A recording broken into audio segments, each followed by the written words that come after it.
ترمیمی بل پر ہم نے مشاورت کا سلسلہ شروع کیا۔ ایک طرح ہم انشاءاللہ مشکور ہیں ان کے ایم کیو ایم کی لیڈرشپ کے، یہ ہمارے حلیف رہے ہیں۔ ہم نے آج ان کو دوبارہ یقین دلایا کہ ہم اس وعدے پہ قائم ہیں۔ آئینی ترمیم ہے، جو ہی یہ پاس ہوگی، جو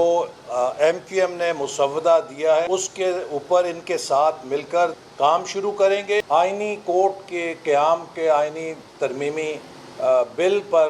ہم نے مشاورت کا سلسلہ شروع کیا، ایک طرف پارلیمنٹ کے اندر کیا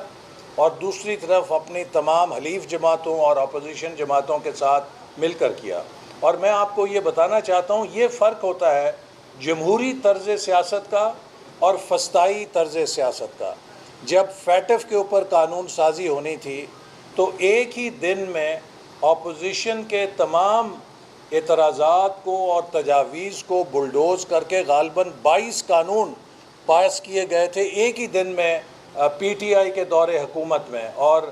برملا طور پہ کہا گیا تھا کہ ہم کسی کی بات نہیں سنیں گے۔ لیکن اس کے برخلاف ہماری جب آئینی ترمیم کا عمل شروع ہوا، کچھ جماعتوں نے کہا ہمیں اور وقت چاہیے، ہم اس کا جائزہ لینا چاہتے ہیں، تو ہم نے اس کو مؤخر کیا اور ہم نے پھر ایک کنسنسس بلڈنگ کا عمل شروع کیا۔ یہی جمہوری طریقہ ہے کہ جس سے آپ ایک کنسنسس بناتے ہیں، آپ موقع دیتے ہیں کہ ایک پولیٹیکل اتفاق رائے ہو سکے اور پھر اس چیز کو روبے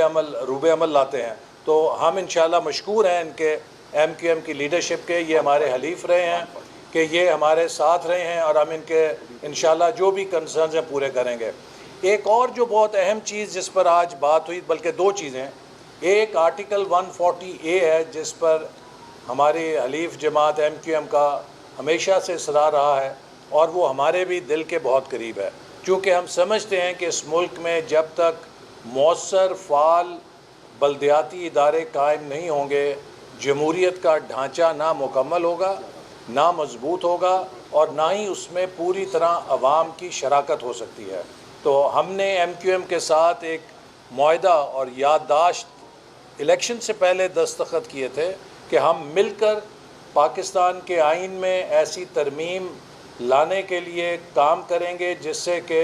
بلدیاتی اداروں کو کانسٹیٹیوشنل پروٹیکشن حاصل ہو، اور ہم نے آج ان کو دوبارہ یقین دلایا کہ ہم اس وعدے پہ قائم ہیں۔ اور یہ جو مجوزہ آئینی ترمیم ہے، جو ہی یہ پاس ہوگی، اس کے فوراً بعد ہم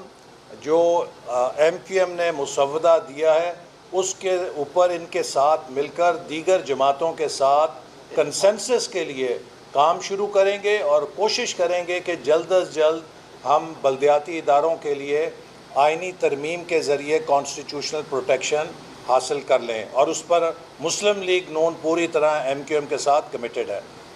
دوسری چیز مسنگ پرسنز کا مسئلہ ہے، جس کو ایم کیو ایم کی قیادت نے ہمارے ساتھ ریز کیا ہے، اور ہم نے انہیں یقین دلایا ہے کہ اس کے حوالے سے بھی ہم ایک براڈ بیسڈ میٹنگ کریں گے تمام سٹیک ہولڈرز کے ساتھ،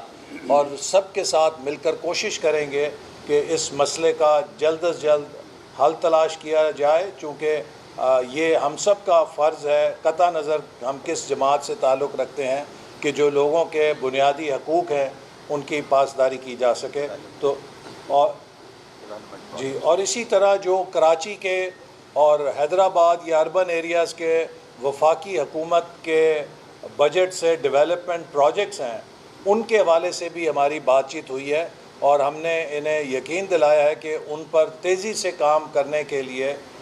وفاقی حکومت ایم کیو ایم کی مشاورت سے کام کرے گی، اور ہم نے